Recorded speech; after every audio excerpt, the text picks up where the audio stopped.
Então, em agosto, eu tive aqui e disse, estamos no sinal amarelo. E estamos no sinal amarelo como um dos poucos municípios. Que eu tenho colegas, que eu falei ontem, colega que é excelente gestor, é responsável, tanto quanto a mim, e que me disse ontem, Márcia, eu não passei o 12º, eu não paguei INSS, e eu não vou na mobilização do dia 13 e do dia 4, porque eu não posso pagar a diária do meu motorista e não posso colocar combustível. Eu tenho 35 dias que parei toda a frota do meu município. E já demiti 280 pessoas. E já estou no plano B para demitir mais gente. Então é a realidade de todos nós. Então aqui eu ainda não tinha feito, mas não tem jeito. Setembro é mês vermelho mesmo. Não melhorou nada, as receitas só caem. Então é preparar o nosso povo para isso. É me preparar, porque não é fácil. Não é fácil lidar com esse dilema. Porque hoje a gente já sente que... Já imaginou? A gente para imaginar. 70% das cidades brasileiras demitindo gente. 70% das cidades brasileiras tem que fechar unidade de saúde, vai ter que fechar. Vai ter que fechar, não tem mais como. Já se fala no nosso grupo, em prefeitos que estão preocupados como vai ficar pagando o concursado. Tirando tudo isso, tirando todo o contrato, diminuindo todas as frotas, as pessoas ainda estão preocupadas de chegar ao ponto de não ter como pagar o concursado. Então não é exagero. Não pense que eu estou aqui exagerando, é pura realidade nua e crua. E talvez é até pior do que eu estou falando. Porque eu estou falando de um município que ainda se manteve. E eu tenho colegas que desde junho não conseguem se manter. Essa é a realidade do nosso país, é a realidade da nossa Bahia. E aí, eu tenho culpa? Eu não tenho culpa. Eu teria culpa sim. Essa aí seria uma irresponsabilidade da gestora.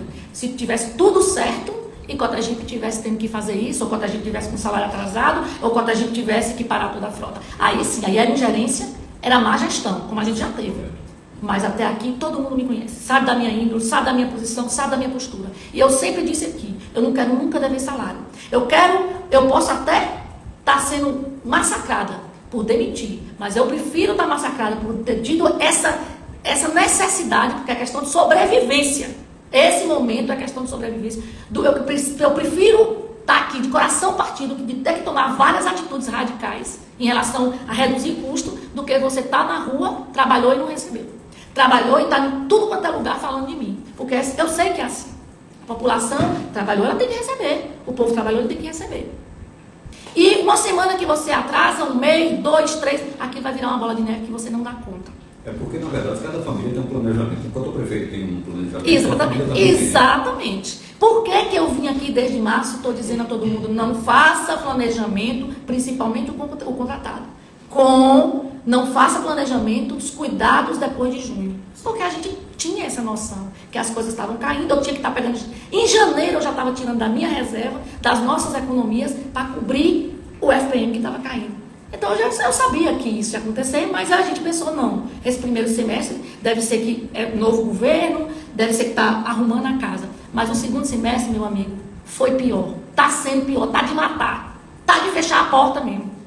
E não é só Cotagipe, né? Como eu disse, é uma responsabilidade do governo federal.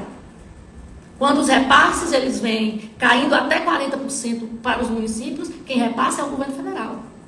Então, assim, independente de quem seja ele, o problema é do presidente do nosso país, é do governo federal. Eu não vou aqui passar pano em ninguém, não. Entendeu? Não vou, porque essa responsabilidade não é minha. A minha responsabilidade, o meu dever de casa, eu cumpro e cumpri. E quem me conhece sabe disso. Tenho fama de mão de cola, tenho fama de ser durona, para poder manter meus compromissos em dias. Mas eu não vou manter uma prefeitura onde eu vou atrasar meu fornecedor, onde eu vou atrasar salário. Não vou. Não vou fazer isso. Porque isso chama-se irresponsabilidade. Eu sempre usei esse nome aqui, não quero levar o nome de ser irresponsável. Quais as medidas que a senhora pensou com sua equipe, parte as primeiras ações, por onde, por quais setores? Edgar, amanhã eu sento com todos os meus secretários, eles já estão há mais ou menos 8 dias, 12 dias, planejando o que eles vão me apresentar amanhã como redução de custo. Claro que eu tenho já em mente várias vertentes. A gente tem que pensar num plano A, num plano B, num plano C. Meu primeiro planejamento é decreto dia 30. Toda a população vai estar ciente das medidas que nós vamos estar tomando, porque aqui eu divido tudo. Isso é transparência, isso é responsabilidade. Eu vou estar dia 30 baixando um decreto onde eu proíbo tudo, hora extra, diária, todas as frotas vão ser paradas, todas vai ficar rodando no lixo, não sei quantos dias ainda, nós vamos sentar amanhã e discutir, e ambulância. Nós vamos proibir mesmo, diária, hora extra, nós vamos tirar gratificações, vou sentar com o meu corpo de secretariado, diminuir salário, já fiz isso uma vez, em 2017, quando eu assumi esse município, que também peguei uma bagaceira, e a gente fez isso, e conseguiu entrar no trilho. Vamos sentar, eles são, desde o início, são parceiros, e nós estamos de mão dada para enfrentar. Fazer parte do governo só na hora boa é bom, sim. Mas ainda bem que nós temos uma equipe que entende tudo, que faz parte na hora da dificuldade, na hora da alegria, e é isso que deixa a gente até mais confiante e mais tranquila. Né? Então, as primeiras medidas é essa, um decreto, dia 30, eu estou decretando que vai parar tudo, de frota de carro, das ações que esses carros fazem na zona rural, elas vão ter que parar, porque os transportes vão ter que parar.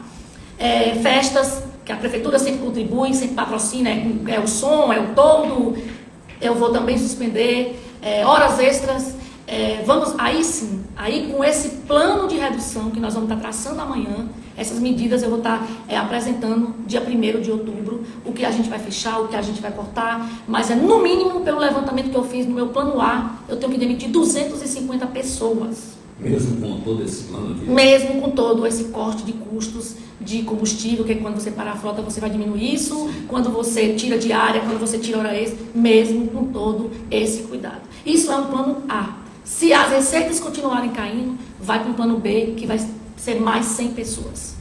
Porque senão, eu não consigo pagar nem um concursado. Então, essa é a nossa realidade e é a realidade do nosso país. Não é a realidade do Cotegipe, não é a prefeita Márcia. Vocês podem acompanhar e está aí nítido e claro nos jornais, nas mídias sociais. Podem acompanhar tudo o que eu estou falando.